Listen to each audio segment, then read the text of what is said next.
जे खूब जल्दी एक विराट आंदोलन होगाक जाऊँगी। ये आंदोलन कही फेब्रुआरी 14 रु मार्च शेष सप्ताह भितर आज ता सत हो गला। आपण मैंने देखु 14 तारिख आज दिल्ली चाल कृषक आंदोलन माने किभली भावे आंदोलन जारी रखिंट आगु को 144 जारी हो जाए टिके जेटी मिस्टेक है एवं लाठीचार्ज एवं हिंसा उपजा को बेसी समय लगे ना। तेबे आमे गोटे दिन आगु बढ़ई भिडियो को आपण थरे देखि नियंतु तापर आपण विश्वास करेंगे। गोटे विराट आंदोलन हो पारे। ये आंदोलन दिल्ली रे हो पारे। विराट आंदोलन माने कौन?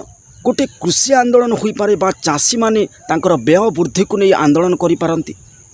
नचेत गोटे सरकारी कर्मचारी दरमा बढ़िबा पई विभिन्न सरकारी कर्मचारी मध्य आंदोलन करि पारंती। आज्ञा पुणी आसंता काली आमे आलोचना करिबा जे भारत युद्ध केबे हेबो एवं केउ मसिया हे।